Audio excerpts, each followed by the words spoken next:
Hello, welcome students to Lightbeam classes and here we are going to study the polynomials chapter जो कि हमारा बहुत important है CBSE के पॉइंट ऑफ व्यू से सेकंड चैप्टर है। और इसके अंदर हम लोग देखेंगे कि कौन कौन से कॉन्सेप्ट्स इन्वॉल्व हैं और किन किन कॉन्सेप्ट्स में क्वेश्चन आ सकते हैं। मैं नेक्स्ट क्लास में क्वेश्चन लेने की भी पूरी कोशिश करूँगा। अब यहाँ पे देखते हैं कि सबसे पहला टॉपिक जो है वो है पॉलिनोमियल्स के अंदर सब टॉपिक जो है वो है जीरोज ऑफ पॉलिनोमियल। ग्राफिकली कैसे हम पता करते हैं कि जीरोज ऑफ पॉलिनोमियल क्या हैं। उसके बाद नंबर 2 पे हम चलते हैं डिग्री ऑफ पॉलिनोमियल। उसके बाद थर्ड ग्राफिकल रिप्रेजेंटेशन और फोर्थ हमारा जो सब टॉपिक है वो है relationship between zeros and coefficients of polynomial, जो कि अपने आप में बहुत इंपॉर्टेंट टॉपिक है। तो सबसे पहले हम चलते हैं जीरोज ऑफ पॉलिनोमियल ग्राफिकली। हम लोग इसमें 3 केसेस देखते हैं, केस 1, केस 2 और केस 3। इसके अंदर जो हमारा कॉन्सेप्ट है वो ये है कि कैसे हम ग्राफ देख के पता करें कि कितनी जीरोज किसी पॉलिनोमियल की हमारे पास है। जैसे यहाँ पे हम देख रहे हैं कि ये जो ग्राफ है, इस ग्राफ में ये जो ग्राफ है एक्स एक्सिस को, क्योंकि हमें यहाँ पे जो जीरोस ऑफ पॉलिनोमियल देखना है वो देखना है number of times polynomial graph cut x axis को, वाई एक्सिस को नहीं, ये बात ध्यान रखें आप, ओनली एक्स एक्सिस को हमें यहाँ पे देखना है। तो हम देखते हैं कि यहाँ पे जो ग्राफ है वो 1 पॉइंट पे यहाँ पे और नंबर 2 पॉइंट पे कट कर रहा है। तो नंबर ऑफ जीरोस 2 हैं, नंबर ऑफ जीरोस 2 हैं, तो यहाँ पे भी कितनी बार कट कर रहा है, 2 पार्ट पे यहाँ पे एक्स एक्सिस को कट कर रहा है, 2 जगह पे। इसके बाद हम देखते हैं 1 पॉइंट पे जब कट करेगा तो वो कुछ इस तरह से होगा, जो कोई टच करेगा, ऊपर से इसने टच किया हुआ है, तो हम देखते हैं नंबर ऑफ जीरोस कितनी है, यहाँ पे 1 0 है। उसके बाद ऐसे कौन से ग्राफ होंगे जो एक्स एक्सिस को कट ही नहीं करेगा, और उसमें क्या बोलेंगे हम कि नंबर ऑफ जीरोस क्या है, 0।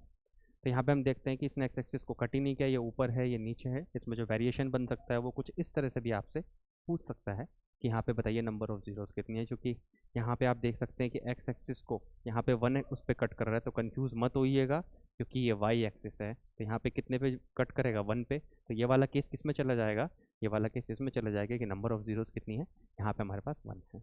फिर हम चलते हैं degree of polynomial. Highest power जो होती है, ये हम लोग 9th क्लास में पढ़ चुके हैं, पॉलिनोमियल की हाईएस्ट पावर उसकी क्या बताती है, हमें डिग्री बताती है। तो लीनियर पॉलिनोमियल ए एक्स प्लस बी की फॉर्म में होगा, डिग्री 1 है। उसके बाद क्वाड्रेटिक पॉलिनोमियल हमारा 2 पे है, तो a x square plus b x plus c, इसकी डिग्री 2 है। क्यूबिक की 3 होगी, तो यहाँ पे a x cube plus b x plus c x plus d पे ये हमारा इस तरह से पॉलिनोमियल कवर होगा। अब ग्राफिकल रिप्रेजेंटेशन देख देते हैं क्वाड्रेटिक पॉलिनोमियल की, क्योंकि हमारे सिलेबस में केवल और केवल क्वाड्रेटिक पॉलिनोमियल हैं। तो इसका जो ग्राफ होता है, इसका नाम होता है that is the parabola, and in the parabola we see that it will be like not the straight line, because ये किसके लिए होता है, ये होता है जो हमारी equation y is equal to x plus 5 etcetera, इस तरह की जो इक्वेशन होती है, लीनियर इक्वेशन जो होती हैं, उनके लिए होता है इस तरह का ग्राफ। पैराबोला जो ग्राफ होता है वो हमारा होता है a x square plus b x plus c, 2 degree वाली जो इक्वेशन होती हैं उनके लिए हमारा पैराबोला ग्राफ बनता है। तो हम देख सकते हैं यहाँ पे हमारे एक्सिस हैं और इन एक्सिस पे इस तरह से यहाँ पे ग्राफ बना होगा, this is called as parabola graph. अब इसके बाद हम देखेंगे रिलेशनशिप। तो क्वाड्रेटिक इक्वेशन की जो रिलेशनशिप होती है, अल्फा बीटा अगर इसकी जीरोज हैं और जो पॉलिनोमियल है मैंने पहले ही बताया वो किस फॉर्म में होगा, a x square plus b x plus c. तो ये यहाँ पे सम ऑफ जीरोज किसके इक्वल होगा, alpha plus beta is equal to b upon a, और जो प्रोडक्ट ऑफ जीरोज होगा वो होगा c upon a, it means constant term divided by the coefficient of x square. तो ये हमने देखा कि किस तरह के टॉपिक्स हमारे इसके चैप्टर के अंदर कवर हैं। नेक्स्ट स्लाइड में मैं इनको क्वेश्चंस को लेने की कोशिश करता हूँ। तो नेक्स्ट स्लाइड की तरफ चलते हैं। नेक्स्ट स्लाइड है हमारी, जो क्वेश्चंस पूछा है इसने, if a and b are the zeros of polynomial then a value of a square, and this is for the plus b square, this is plus due to some mistakes, it is a square plus b square। so a plus b square को हम लोग कैसे solve करेंगे कि polynomial जो है हमारा, मैं यहाँ पे पॉलिनोमियल लिख भी देता हूँ, the px polynomial is 2x square minus 4x plus 5, this is our given polynomial, you can see it is a quadratic polynomial। और इसने पूछा है कि जो वैल्यू है वो हमें बतानी है, it means to find the value of, किसकी वैल्यू बतानी है, a square plus b square की। और ए एंड बी इसकी क्या है, क्या दी हुई है हमें, ए एंड बी हमें इसकी रूट्स दी हुई हैं। तो क्वेश्चन के सॉल्यूशन की तरफ चलते हैं। इस क्वेश्चन को करने के लिए हम देखते हैं यहाँ पे कि सबसे पहले हमें फार्मूलाज पता होने चाहिए। फॉर्मूले से पहले हमें हमें इसमें ए बी और सी की जो वैल्यूज़ होती हैं, जो कई बार स्टूडेंट्स गलत ले लेते हैं, उनको कैसे देखेंगे। तो मैं इस पॉलिनोमियल को ऐसे भी लिख सकता हूँ 2x² प्लस -4x प्लस 5। तो कंपेयर जब हम इसको करेंगे स्टैंडर्ड क्वाड्रेटिक इक्वेशन से ax² plus bx plus c से, तो हम देखेंगे a इज इक्वल टू 2 है यहाँ पे, b इज इक्वल टू हमारा -4 है। स्टूडेंट्स यही गलती करते हैं, इसको 4 ले लेते हैं, पर ये हमें ध्यान रखना है क्योंकि ये मिस्टेक अगर हो गई तो हमारी पूरी क्वेश्चन की कैलकुलेशन गड़बड़ा जाएगी। अब इसके बाद हम लोग कांस्टेंट टर्म देखते हैं c, that is equal to 5। अब इसके बाद हम जानने चाहते हैं कि ये a² प्लस b² का फॉर्मूला कैसे निकाला जाए। उससे पहले हमें कुछ रिलेशन पता होना चाहिए। वो रिलेशन क्या है? वो रिलेशन ये है कि सम ऑफ ज़ीरोज़ इक्वल टू, यानी कि a प्लस b जो है वो हमें मिलेगा -b/a।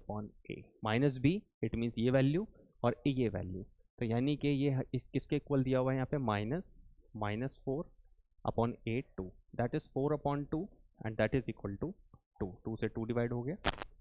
उसके बाद product of zeros a into b, that is equal to c/a, that is equal to c, value of c is 5 and that is a is 2, so this is 5/2। now अब हमारे पास जो वैल्यूज़ हैं वो a plus b और a into b है, but हमें जो value calculate करनी है वो है हमारे पास a² plus b²। It means we have to calculate a² plus b²।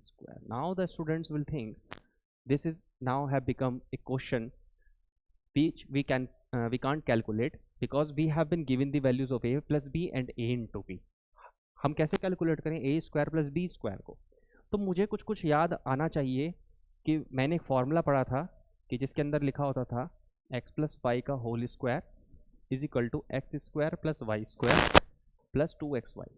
तो इस 2xy को अगर मैं इधर लेके जाता हूँ तो मैं देखूंगा कि यहाँ पे लिखा हुआ है x प्लस वाई का whole square minus 2xy and this is equal to x² plus y²। तो अगर मैं x को a से और y को b से रिप्लेस करता हूँ तो मैं देखता हूँ कि यहाँ पे है a² plus b² is equal to a plus b का होल स्क्वायर माइनस 2ab। इसका मतलब यहाँ पे सम जो कि मेरे पास गिवन वैल्यू है और अगर यहाँ पे जो प्रोडक्ट वैल्यू है हमारे पास, अगर मैं उसको पुट कर देता हूँ तो मुझे पास इसकी वैल्यू यहाँ पे निकल जाएगी।